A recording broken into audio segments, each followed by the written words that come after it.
인생의 결과를 놓고 본다면 하나님께서 우리의 인생을 이렇게 저렇게 인도하여 주셨다, 이렇게 이야기하는 인생들 참 많죠. 우리도 삶을 다 살고 나서 우리의 삶을 돌아보면 하나님께서 이런저런 일들로 인하여서 우리를 이렇게 인도해 주셨다라는 하나님의 섭리가 보여요. 다 지나고 나면 하나님께서 우리를 선하게 인도하여 주셨다는 은혜가 있습니다.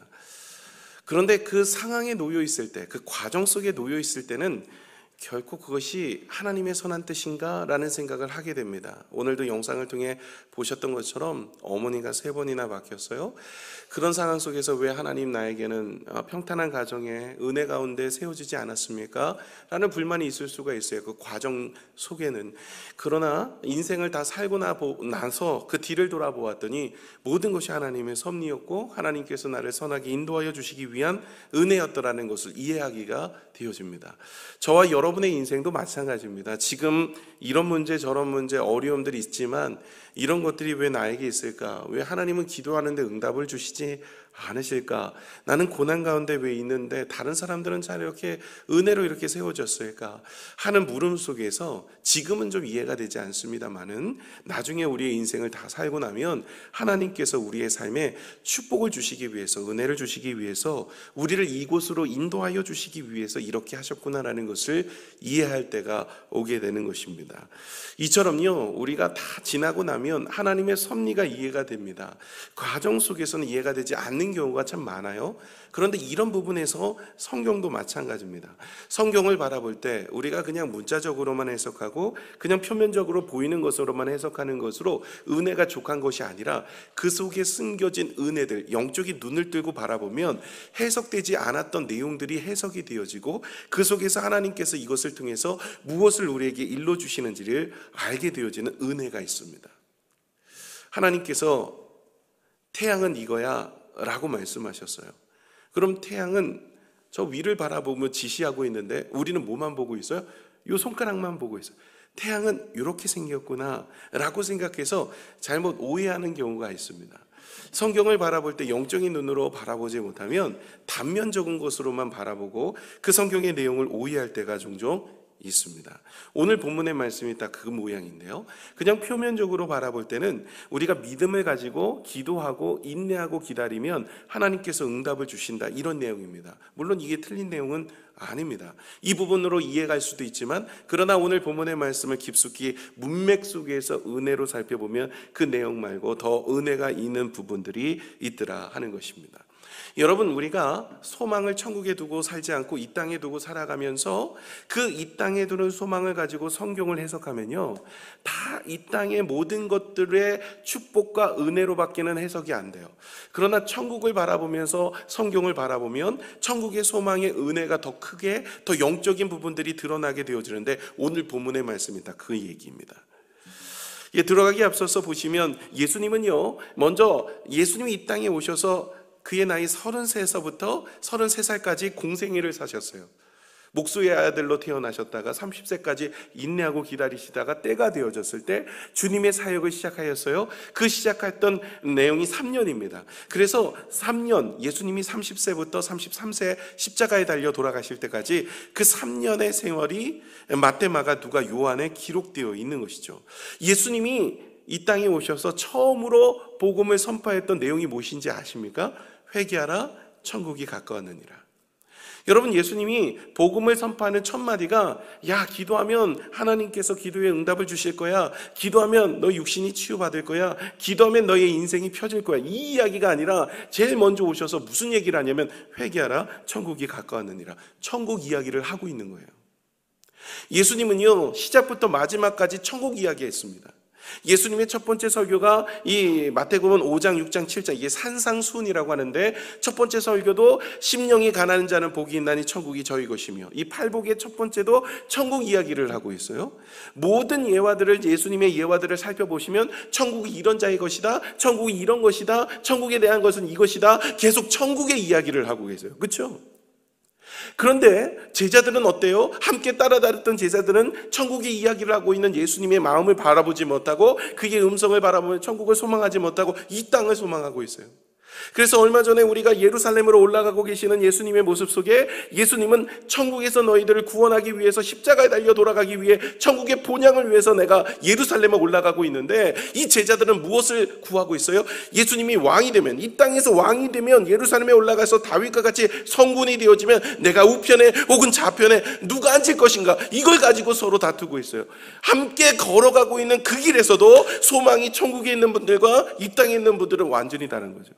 예수를 믿고 오늘도 예배를 드리고 있는 우리의 모습 속에서도, 우리가 오늘도 예배를 드리고 오늘도 주님 앞에 말씀을 듣고 기도하는 우리의 모습 속에 소망이 천국에 있지 않고 이 땅에 있으면요, 그냥 이 땅에서 평안하고 안전하게 행복하고 복되게 주님이 주시는 은혜로 좋은 집에 살고 좋은 것을 먹고 아무 일도 일어나지 않은 건강의 삶으로 살아가기를 원하는 것, 이게 복일까요? 이걸 위해서 예수님이 이 땅에 오셨을까요? 아니요. 물론 이것이 중요하지 않는다는 것이 아닙니다. 이 땅에서도 하나님이 주신 축복으로 건강해야죠. 하나님이 주신 축복으로 잘 살아야죠. 행복해야죠. 가정의 평안이 있어야죠. 이거 놓고도 저도 눈물로 기도합니다만은 이것이 전부가 아니라는 거예요.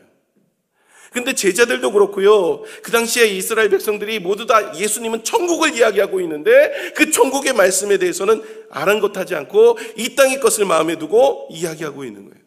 예수님은 모든 예화들도 천국에 대한 이야기고 그의 사역은 천국에 대한 이야기들로 가득 차 있어요. 그런데 이 땅의 소망을 두고 살아가니까 이게 해석이 안 되는 거예요. 그래서 오늘 말씀도 천국에 대한 이야기를 담고 있지만 이 땅의 것으로 바라보면 나름 해석이 되는데, 그것도 틀린 것은 아니지만 우리가 하나님의 더 깊이 있는 은혜를 깨닫지 못합니다. 오늘의 본문의 말씀에 믿음, 소망, 사랑이 다 들어가 있는 거 아십니까? 오늘 이 본문의 말씀에는 믿음, 소망, 사랑이 다 들어가 있어요. 오늘 본문의 말씀을 보시면 이제 지난주에 기억하십니까? 이런 거 묻는 건 죄송합니다. 못 기억하시는 거 아는데도 자꾸 물어봐요. 지난주 말씀 뭐예요? 무화과 나무가 열매가 없어서 하나님이 저주를 내리셨어요. 잎이 무성해요. 때가 아닌데 열매를 구하였다고 성경 기록해요. 그때는 제가 말씀을 드렸죠. 이 우리나라 무화과는 한 번 따지만 이스라엘 무화과는 3번 따는데 6월달 그리고 8월에서 10월달이 제철이기 때문에 그때를 의미하는 거예요. 3, 4월 때도 열매가 있어요. 그 열매를 구하고 있는 거예요.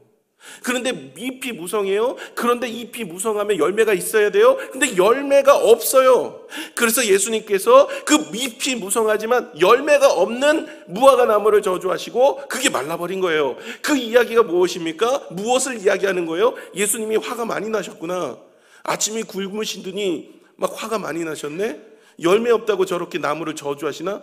예수님이 그런 분이 아니라 이 이야기를 통해서 무엇을 말하고 있습니까? 열매 없는 그리스도인, 열매 없는 신앙인. 그러니 다시 말해 유대인들의 그 열매가 없는 모습, 그렇게 타락한 모습들, 그렇게 변질된 모습들, 그들의 신앙을 지적하시면서 너희가 그렇게 잎이 무성하는, 다시 말해 종교적 행위와 모습은 있지만 열매가 없는 자의 모습으로 살아서 하나님 앞에 심판받는 자가 되지 말라고 주님께서는 이 무화과 나무를 저주하는 내용을 가지고 이야기를 하신 거예요. 그 이야기가요, 지난주로 끝나는 게 아니라 오늘 보시면 15절에서 19절은 제가 같이 나누진 않았지만 여러분 잘 아시는 이야기예요. 예수님이 성전을 들어가셔서 돈 바꾸는 자들, 비행기 파는 자, 비행기가 아니라 비둘기 파는 자들을 제가 오늘 좀 그렇습니다.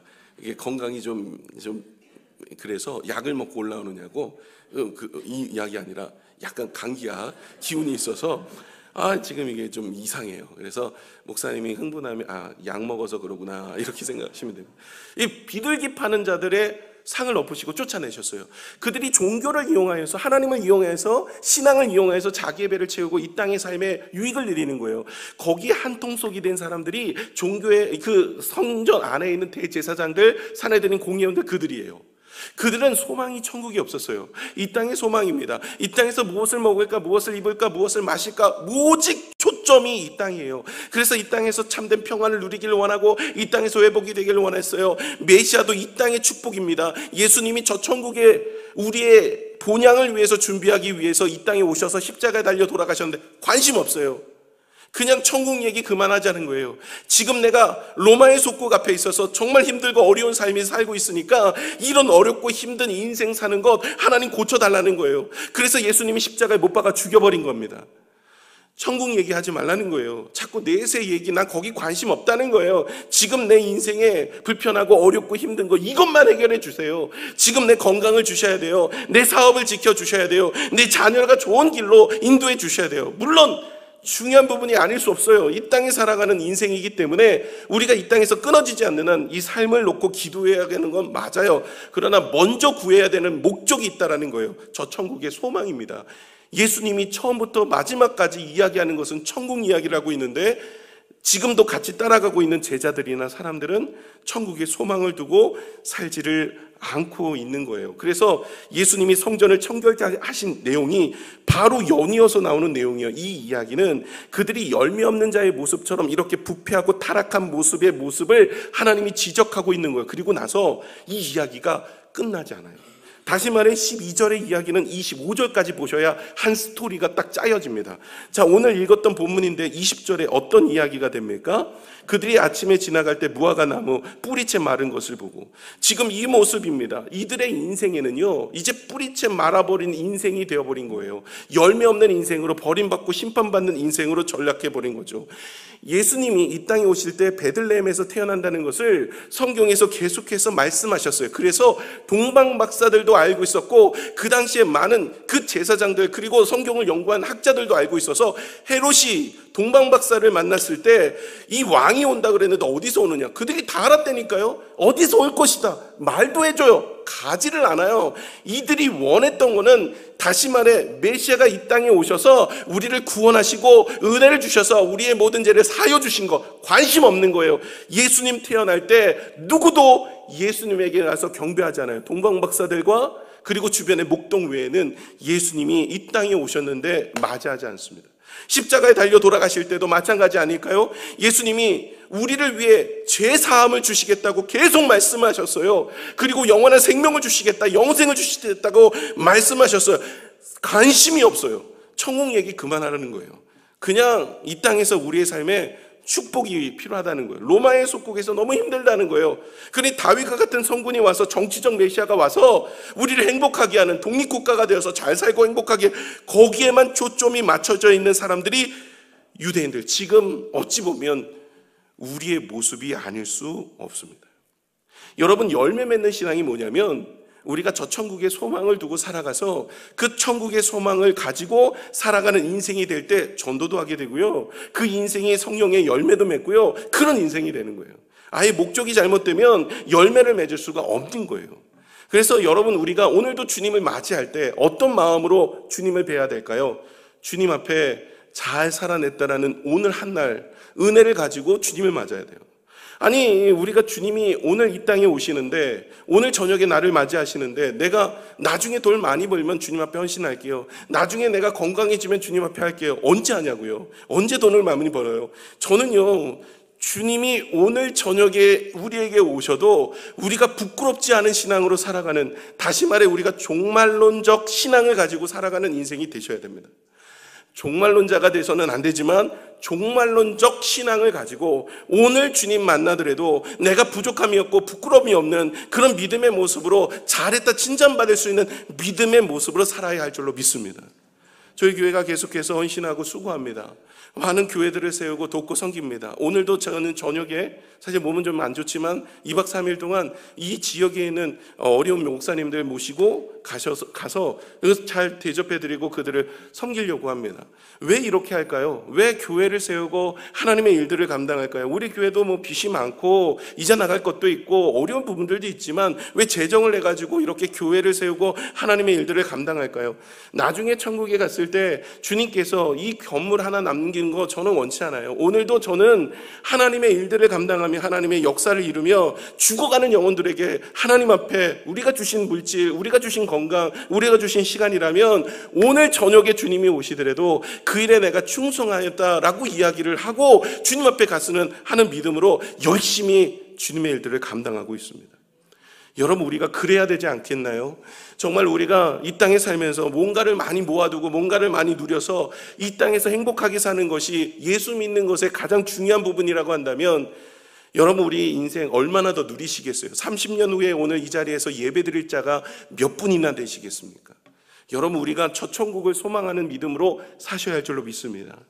누가복음 12장 16절에서 21절에 이런 이야기가 나와요. 주님께서 천국에 대한 이야기를 비유로 말씀하시면서 말씀하십니다. 함께 읽겠습니다. 시작. 또 비유로 그들에게 말하여 이르시되 한 부자가 그 밭에 소출이 풍성하매 심중에 생각하여 이르되 내가 곡식 쌓아둘 곳이 없으니 어찌할까 하고, 또 이르되 내가 이렇게 하리라. 내 곡간을 헐고 더 크게 짓고 내 모든 곡식과 물건을 거기 쌓아두리라.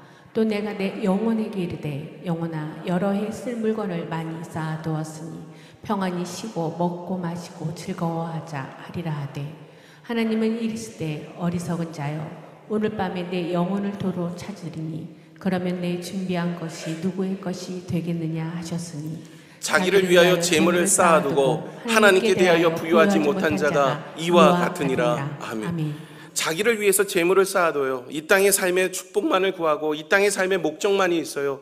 이런 인생 뭐 얼마나 더 살겠냐, 이 얘기입니다. 하나님께서 그의 인생을 데려가시면 아무것도 아닌데 우리는 여기에 초점을 맞추고 이것이 기도의 응답인 것처럼, 이것이 나의 인생의 중심인 것처럼 그렇게 살아가는 인생이 되어서는 안 된다, 이 얘기를 하고 있는 거예요.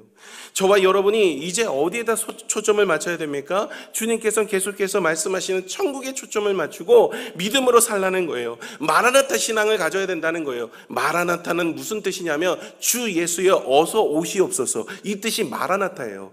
주님이 오늘 이 저녁에 오신다고 하여도, 주님 내가 오늘까지 하나님의 영광을 위해 열매 맺는 인생으로 전도도 하고 성령의 열매로 하나님의 영광도 드리며 그런 믿음의 모습으로 살아냈습니다 하고 하나님 앞에 영광을 올려드릴 수 있는 주 예수여 오늘 오셔도 내가 부족함이 없는, 하나님 그것에 아쉬움이 없는, 그리고 주님 앞에 올려드릴 수 있는 믿음의 모습으로 살아야 되는데, 오늘 제자들의 모습이나 유대인들은 어떤 모습입니까? 지금의 이 땅의 소망을 두고 살아가니까 이곳의 모든 것에 초점을 맞추고 말씀의 내용도 이곳에서 해석을 하려니까 해석의 내용이 좀 이상하게 바뀌어 버리는 것이죠. 오늘 저와 여러분이 오늘 본문의 말씀을 믿음, 소망, 사랑, 예수님께서 우리에게 초점을 두고 말씀해 주신 그 내용으로 살펴보고자 합니다. 오늘 내용은 이래요. 오늘 20절에 보시면 그들이 아침에 나갈 때 무화과 나무가 뿌리채 마른 것을 보고, 이제 예수님께서 무화과 나무에 열매 없는 것을 보시고 저주하시고 예루살렘에 올라가셔서 성전에 들어가 성전을 청결케 하십니다. 그리고 나오셔서 다시 오셔서 베다니라는 곳에 있는 감람산 근처죠. 그곳에 오셔서 이야기를 하는 거예요. 그들이 아침에 지나갈 때 무화과의 뿌리가 채 마른 것을 보시다. 이제 무화과 나무, 어저께 말씀하셔도 그것이 이제 뿌리채 말라버린 거예요. 그래, 너무나 신기하지 않습니까? 아니, 예수님께서 말씀하셨는데 이 나무가 뿌리채 말라버린 거예요. 그래서 21절에 베드로가 생각이 나여 여쭤오되 라삐어 보소서, 저주하신 무화과 나무가 말랐나이다. 저주하신 무화과 나무가 말랐다고 예수님에게 이야기하고 있어요. 이 예수님 앞에 나가는데 이 베드로가 예수님 뭐라고 부르고 있어요? 지금 라삐어. 여러분, 주님이라고 불러도 시원치 않은 판에 지금 라삐어라고 부르고 있어요. 이 베드로의 고백이 이 예수님을 라삐어라고 부르고 있는 이 고백 속에서 알 수 있는 거예요. 라삐라는 건 선생님이요, 이 뜻입니다. 그냥 나를 가르치는 선생님, 이 정도의 의미지 메시아 아닙니다. 그러다 보니까 베드로도 이 정도인데요, 모든 사람들이 오직하겠어요? 3년간 같이 다녔던 베드로도 신앙이 이 정도예요. 지금 예수님을 바라볼 때 하나의 랍비라고 바라봐요. 아니, 얼마 전에는 주는 그리스도의 살아계신 하나님의 아들이라고 고백했던 베드로가 지금 주님이라고 부르지 않고 뭐라고 얘기하냐면 랍비어라고 부르고, 그의 신앙 자체가 지금도 흔들려 있을 뿐만 아니라 예수님이 예루살렘에 올라갈 때 제자들 뭐 하고 있어요? 우편에 잡혀 앉겠다. 그러면서 내가 마시는 잔을 마실 수 있느냐? 마실 수 있습니다. 그들은 알지도 못하고 그렇게 이야기하고 있는 제자들의 모습을 주님께서는 너무나 안타깝게 여기시는 거예요. 지금 예루살렘에 왜 올라가는지도 모르고 있고 예수님이 가셔서 무엇을 하려는지도 모르고 있는데, 제자들은 무엇보다도 이 땅에서 어떻게든 하나 좀 잡아봐야 되겠다. 예수님이 왕이 되실 것 같은데 왕이 되시면 내가 우편에 혹은 좌편에 앉아서 뭔가 하나를 해봐야 되겠다. 이렇게 생각하고 있는 그들에게 경종을 울리는 말씀을 오늘 예수님이 하고 계시는 거예요. 근데 오늘 예수님이 말씀하시는 내용은 그냥 그대로 문자적으로 해석하면 이것입니다. 예수님께서 그렇게 베드로가 무화과 나무가 뿌리채 말랐습니다. 아, 그래? 하나님을 믿어. 만약에 너희 믿음이 이 산을 명하여 바다에 빠지라, 그것을 믿으면 그대로 될 거야. 믿음이라는 것은 바로 이와 같은 기적이 일어나 산도 바다에 빠질 수 있어. 그리고 오늘 24절에 말하면 무엇이든지 기도하고 구하면 받은 줄로 믿어. 그러면 되는 거야.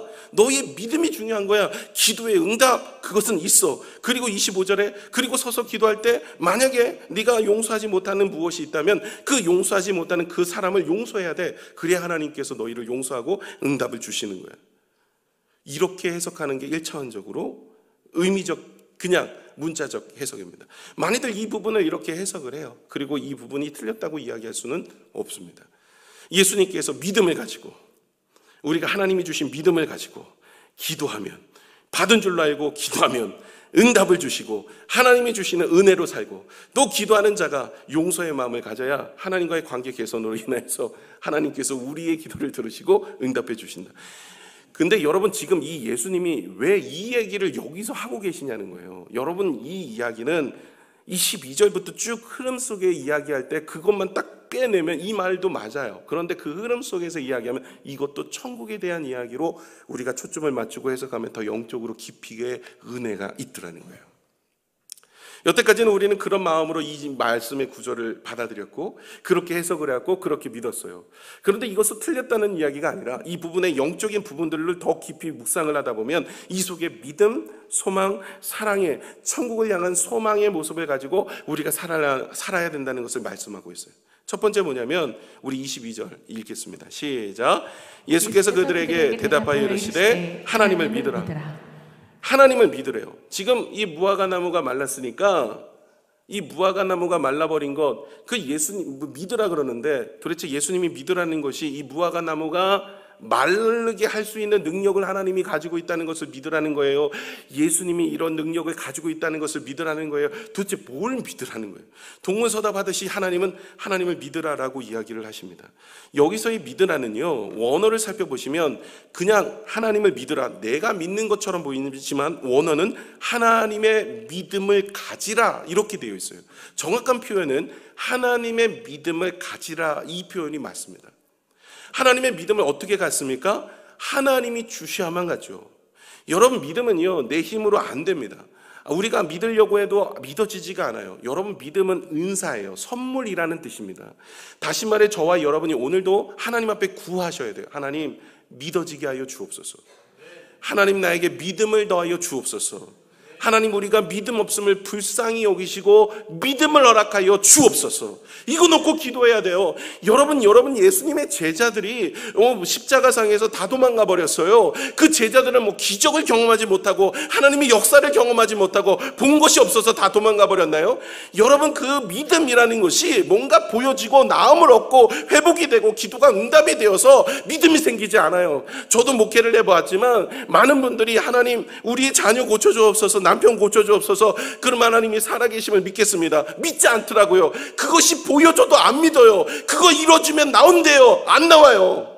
믿음이라는 것이 그렇게 생기는 게 아니라는 거예요. 여러분, 예수님이 그 놀라운 기적, 나사로를 살렸어요. 나사로 살렸으면 믿어야죠. 죽은 자도 살렸는데. 근데 믿지 않고 오히려 사내들인 공의에서는 뭐라고 얘기합니까? 그 나사로 다시 죽여라. 살아났던 나사로 죽여버리래요. 그래야 예수님을 따라다니지 않을 거라, 이런 얘기를 하는 거예요. 아니, 하나님의 기적과 역사를 보여줘도 깨닫지 못하는 인생이 되는 거예요. 여러분, 뭔가 보여주고 뭔가 느껴지고 뭔가 깨달아지면 믿을 것 같아요? 안 믿어진다니까요. 믿음은 선물입니다.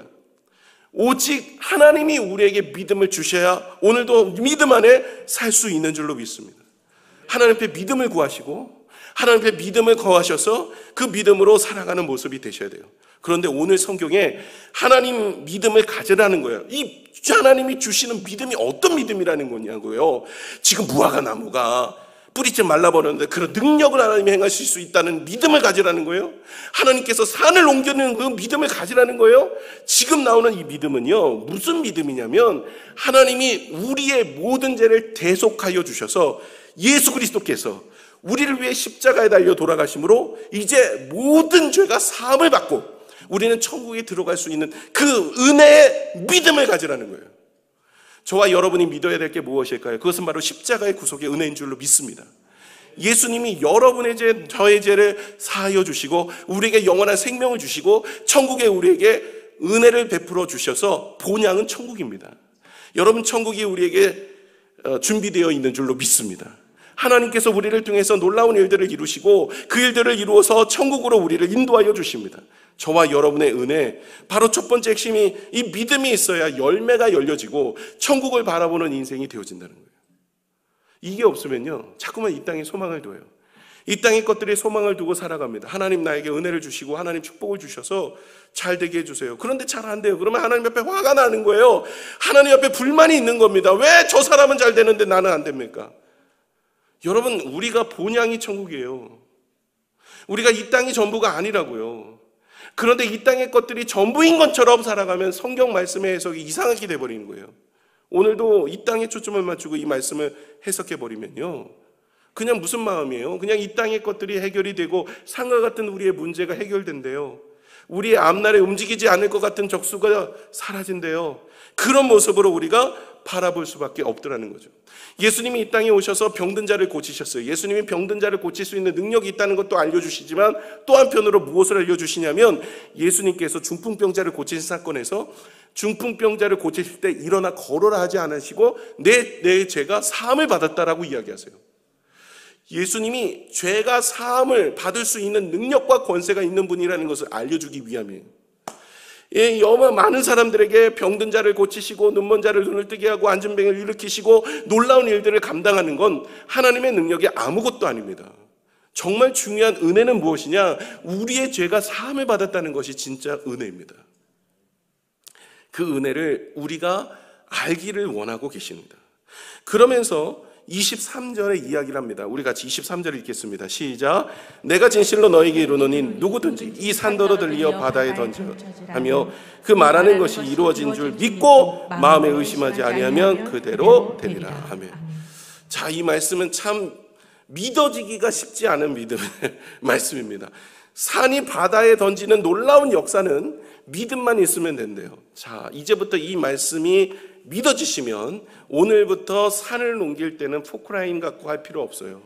오늘 가셔서 믿습니다 침을 튀겨가면서 외치면 산이 옮겨지는 놀라운 기적이 일어납니다. 여러분, 이 얘기입니까? 오늘 이 얘기를 지금 하고 있는 것은 아니에요. 여러분, 이 산이 바다에 던져지는 놀라운 역사의 이야기를 예를 들어서 말씀하신 내용은 스가랴서를 통해서 보셔야 내용의 영적인 깊이와 은혜를 알 수가 있습니다. 스가랴서는요, 여호와의 날, 주님이 오실 때, 메시아 때 어떤 일이 일어난지를 일러주는데 그 내용에선 감람산이 잘라져서 그가 동서남북으로 갈라져서 골짜기가 돼요. 산이 없어져 골짜기가 돼요. 자, 스가랴 14장 4절 5절을 같이 한번 읽겠습니다. 시작. 동쪽 감람산에 살 것이요 감람산은 그 한가운데서 동서로 갈라져 매우 큰 골짜기가 되어서 산 절반은 북으로 절반은 남으로 옮기고 그 산 골짜기는 아셀까지 이르시라. 너희가 그 산 골짜기로 도망하되 유다 왕 우시야 때 지진을 피하여 도망하던 것 같이 하리라. 나의 하나님 여호와께서 임하실 것이요 모든 거룩한 자들이 주와 함께 하리라. 아멘. 마지막 때 주님이 다시 오실 때 이런 일들이 일어난다는 거예요. 그런데 지금 예수님이 그분이신데 그분이 지금 감람산에 서 계세요. 지금 이 말씀처럼 감람산에서 오늘 이 하나님의 있는 이 감람산이 겟세마네 동산이라고도 부르거든요. 그곳에서 지금 이 이야기를 하고 있어요. 산이 없어져 바다에 빠지는 놀라운 기적과 역사도 이루어질 것이다.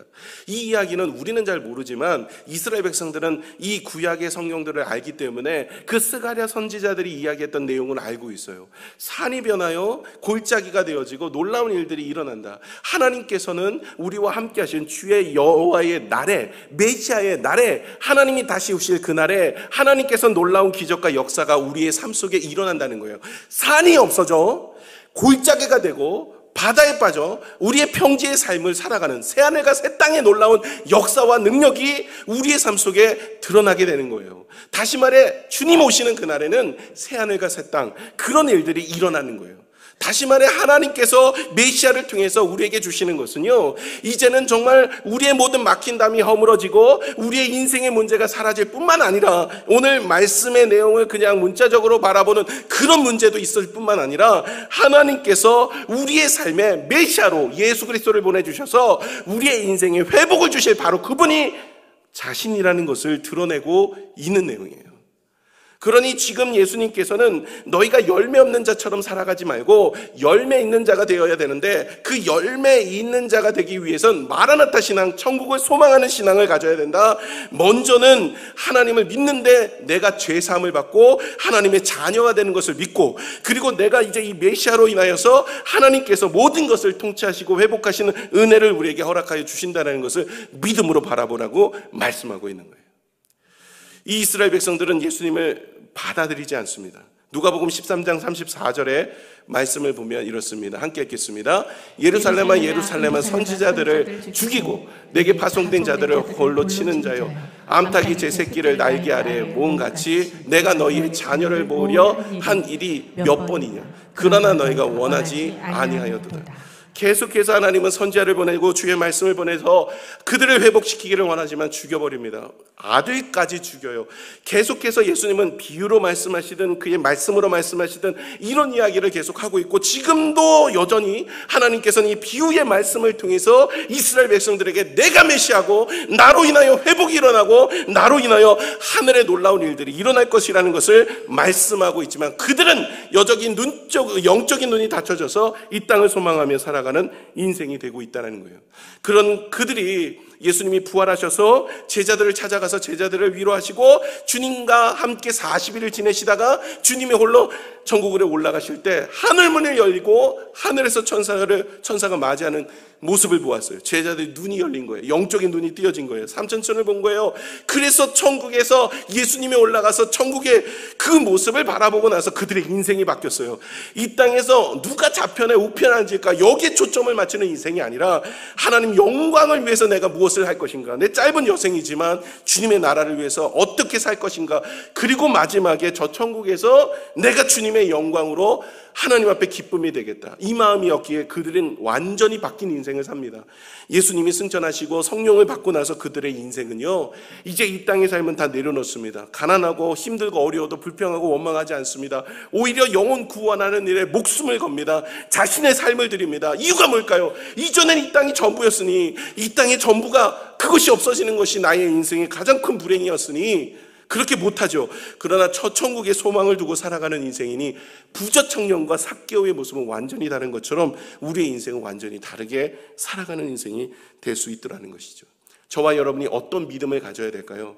산을 옮길 만한 하나님이 누구이신지, 그분이 어떤 일을 하시는 분이신지, 그분은 나의 모든 죄를 대속하시는 메시아이심을 바라보며 우리가 주님을 의지하며 살아가는 인생이 되셔야 할 줄로 믿습니다. 두 번째, 소망을 주님께 두셔야 돼요. 오늘 24절을 같이 한번 읽을게요. 시작.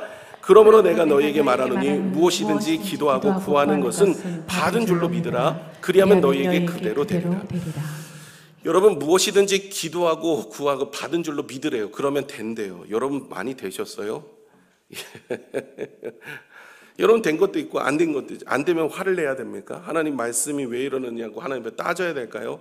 물론 믿고 구하면 하나님이 은혜를 주시는 것은 맞습니다. 그런데 이 말씀은 그냥 문자적으로만 해석해버리면 우리가 상심하고 낙심하고 절망하는 분들이 너무 많아요. 오늘 이 말씀은 기도하고 구하는 것은 이라고 되어 있는 이 기도하고 구하는 것이라고 되어 있는데, 이 기도하고를 원어로 살펴보시면 기도하며가 맞습니다. 기도하며 구하는 것. 기도하며와 기도하고는 좀 달라요. 기도하고와 기도하면은 인내의 모습이 좀 있습니다. 기도하면은 인내예요. 계속 지금도 기도하고 있는 거예요. 무엇을 놓고 기도해야 될까요? 주님이 언제 오십니까? 주님이 이 땅에 오셔서 우리를 회복하시고 우리를 구원하시고 우리에게 은혜를 주옵소서. 물론 이스라엘 백성들도 이 기다림의 마음을 가지고 신앙생활을 해요. 그래서 지금도 서쪽문 통곡의 벽을 허물지 않고 있는 거예요. 다시 말해 주님이 그쪽으로 오신다는 거예요. 회복을 주실 거라는 거예요. 그러나 그들이 기다리는 메시아는 지금도 정치적 메시아예요. 그러나 여러분, 주님께서는 이 땅에 오실 때 우리에게 만왕의 왕으로 오시고 영적인 회복을 주셔서 저 천국에 우리가 들어가기에 은혜를 베풀어 주시는 줄로 믿습니다. 그래서 기도하며 구하는 것, 그들이 무엇을 구해야 될까요? 우리가 이 땅에 먹고 있고 마시는 것, 이것도 중요하지만 구해야 될 것은 먼저 그의 나라와 의를 구하는 거예요. 다시 말해 예수 그리스도로 인하여 이 땅에 오셔서 회복을 주시는 그, 다시 말해 마라나타 신앙, 예수 그리스도의 날, 다시 말해 여호와의 날이 이 땅에 오실 것을 구하고 인내하며 기다리는 거예요. 저와 여러분이 그런 신앙이 되셔야 돼요. 이 땅에 살면서 주님 맞이할 준비를 하시고 주님을 인내하고 기다리는 믿음의 모습으로 살아야 되는 줄로 믿습니다. 마태복음 25장에 보시면 슬기로운 5 처녀와 미련한 5 처녀에 대한 예수님이 비유를 하세요. 천국을 들어가는데 천국 혼인잔치에 이 들러리에 10명의 처녀들이 있는데 이 들러리 10명 중에 5명은 끼어서 성령의 기름을 준비했고 5명은 미련하여서 졸고 자면서 성령의 기름이 다 떨어졌는지를 몰랐어요. 천국 문이 열렸습니다. 그런데 누구만 들어갑니까? 이 끼어서 준비했던 슬기로운 5 처녀만 들어가게 된 거예요. 이 얘기를 계속 하시면서 우리가 이 땅에 살면서 무엇을 준비해야 됩니까? 저 천국을 바라보면서 언제 주님이 오실지를 기다리고 하나님을 바라보면서 인내하며 준비하는 믿음의 모습으로 살아야 할 줄로 믿습니다. 이런 마음이 있는 사람은 하나님이 나에게 물질을 주세요, 건강을 주세요, 우리에게 시간을 주세요. 그러면 주님이 오늘 오신다 하여도 내가 부끄럽지 않은 신앙으로 믿음으로 살 수 있는 거예요. 그런데 만약에 내가 이 땅에 초점을 맞추고 살아간다면 오늘도 구하는 거예요. 하나님, 나는 좀 더 편안하고 좀 더 안전하고 좀 더 부유하고 좀 더 복 있게 살게 하여 주옵소서. 여러분, 우리가 이 땅에서는 비록 어렵고 힘들고 가난하고 없이 살아도요, 저 천국에서 하나님께서 은혜를 베풀어 주신다는 믿음만 있으면 오늘도 내가 가진 것을 나눌 수 있고요, 오늘도 내가 가진 것을 드릴 수 있고요, 오늘도 내가 나가서 영혼 구원하는 일에, 주님 오신다고 하니까 빨리 잃어버린 영혼들을 구원할 마음이 생기고 그 마음 속에서 열매 맺는 인생으로 살아갈 수 있는 줄로 믿습니다.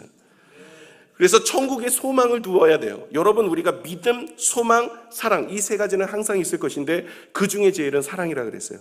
항상 있어야 될 게 뭐예요? 믿음, 소망, 사랑. 근데 많은 분들이 믿음이 있어요. 예수님이 나를 구원하셨다는 믿음. 그리고 사랑이 있어요. 그것을 강조해요. 그래서 다른 사람을 사랑하고 베풀고 용서하고 이런 거를 마음에 두고 힘쓰게 돼요. 근데 소망에 대한 부분이 자꾸 틀어져 있는 거예요.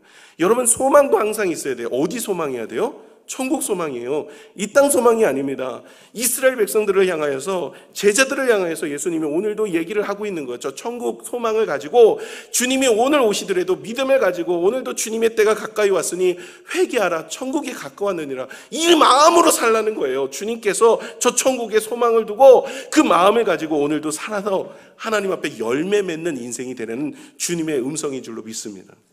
마지막으로 25절에 용서에 대한 이야기를 하는데, 이 용서는요, 사랑을 기반으로 하는 용서입니다. 우리 같이 한번 읽겠습니다. 시작. 서서 기도할 때 아무에게나 혐의가 있거든 용서하라. 그리하여야 하늘에 계신 너희 아버지께서도 너희 허물을 사하여 주시리라 하시니라. 아니, 기도에 믿음을 강조하시면서 산을 옮길 만한 믿음, 인내하고 기다리면 하나님께서 주실 줄로 믿고 기도하면 응답을 주신대요. 아니, 그러다 갑자기 25절에 와서 서서 기도할 때 아무에게나 혐의가 있거든 용서하래요. 그래 하나님께서 용서해 주신대요. 왜 이야기가, 이 흐름 속에서 보시면 정말 다른 이야기가 나온 것 같이 보여요.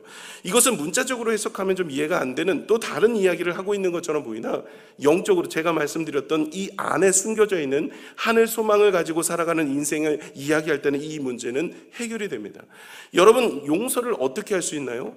우리 믿음의 사람들이 어떻게 용서할 수 있어요? 여러분, 용서는요, 용서 받은 자가 하는 거예요. 여러분, 예수님께서 나를 위해 십자가에 달려 돌아가신 것에 대한 믿음의 확신이 있으면 용서합니다. 왜 우리가 용서해야 돼요? 왜 우리가 착하게 살아야 돼요? 왜 그리스도인이라면 착하게 살아야 돼요? 왜 거짓말하지 말아야 돼요? 주님 말씀이니까 그런다고요? 아니, 주님의 말씀이니까 그럴 수 있죠. 그런데 왜 내가 늘 주님의 말씀대로 헌신하며 살아야 돼요? 그렇죠? 이렇게 나와버리는 거예요. 여러분, 예수님이 나를 위해 십자가에 달려 돌아가신 은혜가 없으면, 나의 모든 죄를 사하여 주신 은혜가 없으면, 1만 달란트 빚진 자가 1만 달란트 탕감받은 은혜가 없으면 100데나리온 빚진 자를 향하여서 나가서 그거 달라고 얘기하는 거예요. 용서하지 못하는 거예요. 하나님의 은혜를 경험하지 못하면 오늘도 이 땅에 살아가는 우리가 어떤 모습으로 살아요? 이 땅에서 용서와 사랑의 모습으로 살아가는 원동력이 없어지는 거예요. 그냥 말씀이니까 내가 순종해야지, 헌신해야지, 이런 거 정도 정도만 내어지지 정말 십자가의 구속의 은혜가 내 마음속에 없으면 용서하고 사랑의 모습이 없는 거예요. 저와 여러분이 오늘도 무엇을 향해 기도해야 됩니까? 주님께서 우리의 모든 죄를 대속하여 주신 은혜를 바라보며 기도해야 돼요. 오늘 내용을 잘 살펴보시면 25절의 내용이 꼭 내가 용서해야만 하나님이 용서해 주신 것처럼 느껴져요. 주기도문에도 우리가 읽어보시면 우리가 주기도문에도 내가 다른 사람을 용서해 준 것 같이 우리를 용서해 주옵소서. 꼭 내가 먼저 용서했으니까 용서해 준 것처럼 되어져요. 아니요. 여러분, 전제가 누구에게 하는 말씀이에요? 용서받은 자에게 하신 말씀이에요. 다시 말해 십자가의 구속의 은혜를 경험하는 사람에게 하시는 이야기라면 이야기는 틀려지는 거예요. 그러면 내가 용서받은 자가 내가 그 은혜를 지키고 그 말씀의 능력으로 살아가는 인생이라면 우리가 용서하고 사랑하는 믿음으로 살 수밖에 없습니다. 저와 여러분이 십자가의 구속의 은혜의 사랑과 그 은혜를 마음에 담고 우리가 마라나타 신앙, 그 믿음으로 살아내시는 믿음의 소망이 되셔야 할 줄로 믿습니다.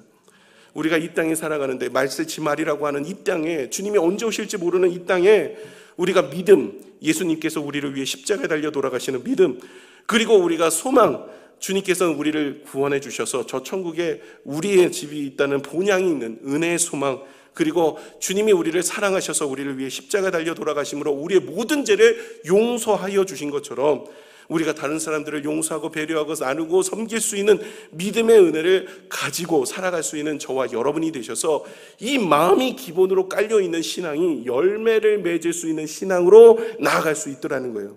열매는 내가 맺는 게 아니라 성령께서 맺어주시기 때문에 우리가 그런 마음으로 오늘도 이 마라나타의 신앙으로 주님을 바라보는 믿음의 성도로 사셔서 하나님 앞에 기쁨이 되는 저와 여러분의 삶이 되시기를 축원합니다. 기도하겠습니다.